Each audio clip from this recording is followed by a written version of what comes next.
ছয় জনগোষ্ঠীৰ জনজাতিকৰণৰ বাবে মন্ত্ৰীগোটে দিয়া প্ৰতিবেদনখন ভুৱা আৰু ভেকু ভাওনা প্ৰতিবেদন। অসমৰ ছয় জনগোষ্ঠীৰ জনজাতিকৰণৰ বাবে অসমৰ মন্ত্ৰীগোটে দিয়া প্ৰতিবেদন মুঠেই গ্ৰহণযোগ্য নহয়। অসমৰ ছয় জনগোষ্ঠীৰ জনজাতিকৰণৰ কাৰণে অসমৰ মন্ত্ৰীগোটে যি প্ৰতিবেদন দিছে এই প্ৰতিবেদন মুঠেও গ্ৰহণযোগ্য নহয়। অসমৰ সকলো মানুহে বিচাৰি আছে যে অসমৰ ছয় জনগোষ্ঠী মৰাণ, মটক, আহোম, চুতীয়া, কোচ ৰাজবংশী আৰু চাহ জনগোষ্ঠী আদিবাসীসকলৰ জনজাতিকৰণ হওক আৰু অসমৰ ৰাজনৈতিক অধিকাৰ অসমৰ খিলঞ্জীয়া মানুহৰ হাতলৈ আহি যাওক। অসমলৈ অহা বহিৰাগতৰ প্ৰব্ৰজন আৰু বিদেশীৰ প্ৰব্ৰজন তাক যদি ৰাজনৈতিকভাৱে মোকাবিলা কৰিব লাগে তেতিয়াহ'লে অসমৰ খিলঞ্জীয়া মানুহবিলাকক জনজাতিকৰণৰ জৰিয়তে যিসকলৰ জনজাতিকৰণৰ বৈশিষ্ট্য আছে তেওঁলোকক জনজাতিকৰণৰ জৰিয়তে আচলতে অসমৰ ৰাজনৈতিক, অৰ্থনৈতিক আৰু সামাজিক অধিকাৰ সুৰক্ষিত কৰিব পাৰি, সাংবিধানিকভাৱে সুৰক্ষিত কৰিব পাৰি। আৰু সেইকাৰণে অসমৰ সকলো শ্ৰেণীৰ মানুহে ছয় জনগোষ্ঠীৰ জনজাতিকৰণ দাবী উত্থাপন কৰি আহিছে। কিন্তু কালি যিখন মন্ত্ৰীগোটৰ প্ৰতিবেদন দিলে এইখন একেবাৰে ভেকু ভাওনা, এইখন একেবাৰে ভুৱা প্ৰতিবেদন। ভাৰতবৰ্ষৰ সংবিধানত আছে কেৱল দুটা জনজাতি, এটা হ'ল পাহাৰীয়া জনজাতি অৰ্থাৎ ST হিলছ আৰু আনটো হ'ল ভৈয়ামৰ জনজাতি অৰ্থাৎ ST প্লেন্স। ভাৰতীয় সংবিধানৰ 342 নং অনুচ্ছেদত এই দুটা জনজাতিৰ বাহিৰে আৰু পৃথিৱীৰ অন্য কোনো জনজাতিৰ নাম উল্লেখ নাই।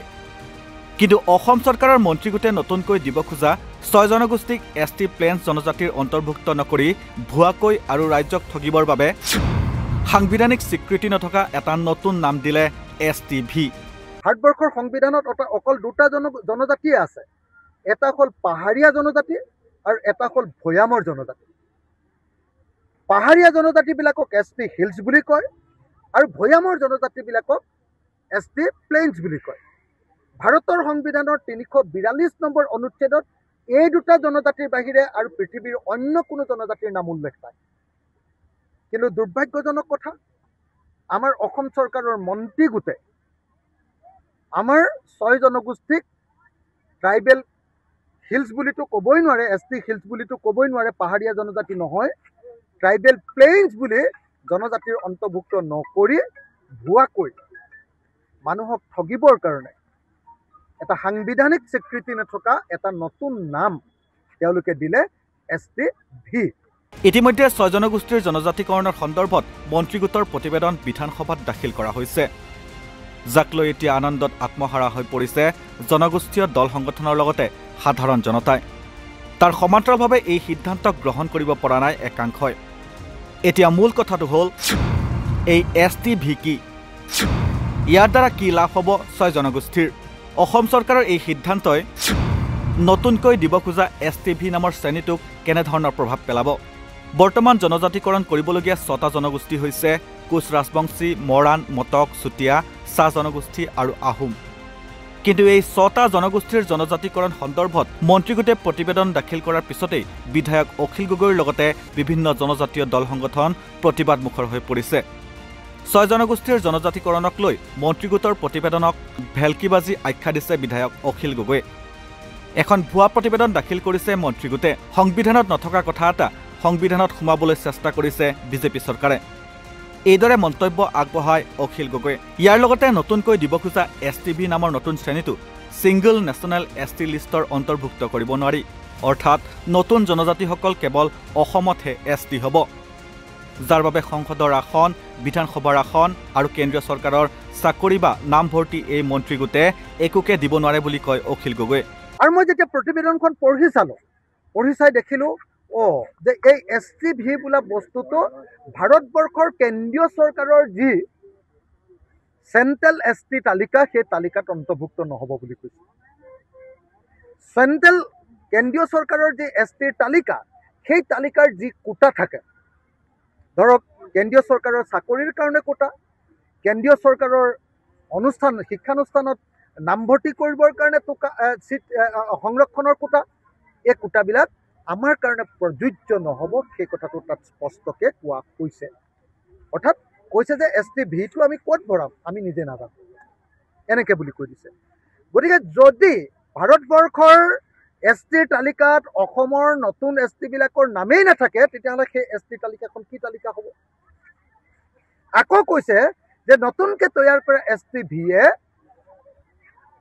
ST প্লেইনছৰ কোনো ধৰণৰ সংসদীয় চিট, MPৰ চিটৰ যিটো আসন, সেই আসনত কেতিয়াও তেওঁলোকে নিৰ্বাচন খেলিব নোৱাৰিব। আকৌ কৈছে বিধায়কৰ ক্ষেত্ৰতো, বিধানসভাৰ ক্ষেত্ৰতো, বিধানসভাৰ আসনৰ ক্ষেত্ৰতো যি বৰ্তমানৰ যি বিধানসভাৰ আসনসমূহ য'ত STৰ কাৰণে সংৰক্ষণ হয়, সেইবিলাকত তেওঁলোকে ভুমুকি মাৰিব নোৱাৰিব। তেতিয়াহ'লে ক'ত দিব তেওঁলোকক? নতুনকৈ কৈছে যে বেছি জনসংখ্যা এতিয়া STৰ মাজলৈ গুচি যোৱাৰ কাৰণে STৰ চিট হয়তো সংৰক্ষণ হ'বলগীয়া পৰিস্থিতি হ'ব পাৰে, আৰু যদি সংৰক্ষণ হ'বলগীয়া পৰিস্থিতি হয়, নতুনকৈ আহিবলগীয়া চিটকেইটাকে, বিধানসভা বা লোকসভাৰ চিটকেইটাকে ভৱিষ্যতে হোৱাৰ সম্ভাৱনা আছে। অৰ্থাৎ এই গোটেই বস্তুটোৰ পৰা এটা বস্তু প্ৰমাণিত হ'ল যে আমাক লোকসভাৰ আসন সংৰক্ষণো নকৰে, আমাক বিধানসভাৰ আসন সংৰক্ষণো STৰ কাৰণে নকৰে, কেন্দ্ৰীয় চৰকাৰৰ চাকৰি বা অনুষ্ঠানৰ কাৰণে আসন সংৰক্ষণো আমাৰ কাৰণে নকৰে। তেতিয়াহ'লে কিহৰ কাৰণে এই ST? মানুহক দেখুৱাবৰ কাৰণে ST। গতিকে মই ভাবোঁ যে কোনেও, যিবিলাকে প্ৰতিবেদনখন পঢ়িছে, কোনেও এই প্ৰতিবেদনখনক গ্ৰহণ কৰিব নোৱাৰে। 1 নম্বৰ কথা। 2 নম্বৰ, প্ৰতিবেদনখন পঢ়িলেই নহ'ব, প্ৰতিবেদনখন গ্ৰহণ কৰিলেও নহ'ব। এই প্ৰতিবেদনে কাকো ST নিদিয়ে। ST দিব পাৰে কেৱল ভাৰতৰ সংসদে। আনহাতে 6 জনগোষ্ঠীৰ জনজাতিকৰণৰ বাবে মন্ত্ৰীগোটে দিয়া প্ৰতিবেদনখনক বিভাজনকাৰী, ললিপপ আৰু কেৱল ভোট সংগ্ৰহৰ বাবেহে এই প্ৰতিবেদন বুলি আখ্যা দিয়ে টাইপা নেতাই। জনজাতিকৰণৰ মৰ্যাদা বিচৰাৰ লগতে যদিহে 6 জনগোষ্ঠীৰ জনজাতিৰ মাজত বিভাজন আনিবলৈ চেষ্টা কৰে, তেন্তে 2024ৰ নিৰ্বাচনত ইয়াৰ প্ৰত্যুত্তৰ দিয়াৰ হুংকাৰ প্ৰদান কৰে টাইপা নেতাই। ইতিমধ্যে আমিও দেখিছোঁ যে বহুতে 6 জনগোষ্ঠীৰ জনজাতিকৰণৰ প্ৰসংগত আনন্দ উল্লাস পালন কৰিছে, কিন্তু শেহতীয়াকৈ আমি গম পাইছোঁ যে এই প্ৰতিবেদনখন আজিলৈকে কাকো দেখুওৱা হোৱা নাই।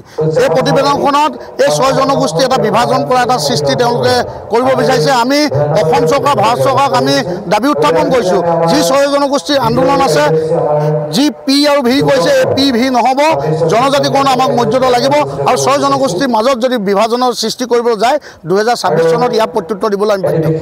নিশ্চয় এইটো এটা আমি লালিপপ বুলি ধৰিব লাগিব, কাৰণ তেওঁলোকে এটা ছিষ্টেম কৰিছে, যোনটো ছিষ্টেমৰ যোগেদি ভোটসমূহ সংগ্ৰহ কৰিম বুলি ভাবিছে। 26ৰ নিৰ্বাচনৰ আগত যদি এই 6 জনগোষ্ঠীৰ জনজাতিকৰণৰ মৰ্যাদা নহয়, এবাৰ আমি পণ লৈছোঁ, কঁকালত টঙালি বান্ধিছোঁ, ন' ভোট, ন' ST। যদি আমাক ST নিদিয়ে, এবাৰ আমি ভোট দিবলৈ আমি বাধ্য হ'ম। আমাৰ আন্দোলন তীব্ৰতাভাৱে চলি থাকিব। এই আন্দোলন কোনোদিন কমি নাযায়, আৰু তীব্ৰত হ'ব। আমি ৰখি আছিলোঁ মাত্ৰ এই প্ৰতিবেদনখন লৈ, কিন্তু প্ৰতিবেদনখন যেতিয়ালৈকে ৰাজহুৱা কৰা নাই, ইয়াৰো আমি গম পাইছোঁ ইয়াৰ ৰহস্যম আছে। ৰাজনীতিক কিছুমান ব্যক্তিয়ে এই যি 6 জনগোষ্ঠী আন্দোলন কৰিবলৈ আন্দোলন কৰি আছে, বা 6 জনগোষ্ঠীৰ জনজাতিকৰণৰ বিষয়টো যেতিয়া দাবীৰে উত্থাপন কৰে, এই দাবীটো শেষ কৰিবৰ কাৰণে যিসকল লোক 6 জনজাতিকৰণ ভোগ কৰি আছে, তেওঁলোকক আন্দোলন কৰিবলৈ পইচা দি তেওঁলোকে অনা আমাৰ কিছুমান কেবিনেট মন্ত্ৰী আমি গম পাইছোঁ। আমি আজি আপোনালোকৰ মাধ্যমৰ যোগেদি এটা কথা স্পষ্ট কৰিছোঁ, তেওঁলোক এই কাৰ্যৰ পৰা বিৰত থাকক, নহ'লে অনাগত দিনত অসম উত্তপ্ত পৰিস্থিতি হ'ব। তাৰ বাবে এই কেবিনেট মন্ত্ৰীসকলে দায়ী হ'ব। মুঠতে এতিয়া সকলোৰে মনত এটাই প্ৰশ্ন, আকৌ টুপি পিন্ধাব নেকি জনজাতিকৰণ বিচৰা 6 জনগোষ্ঠীক? মন্ত্ৰীগোটৰ এই প্ৰতিবেদন কেৱল ভোটৰ অংক কৰাৰহে এক হাথিয়াৰ নেকি? News desk report, north east নাও।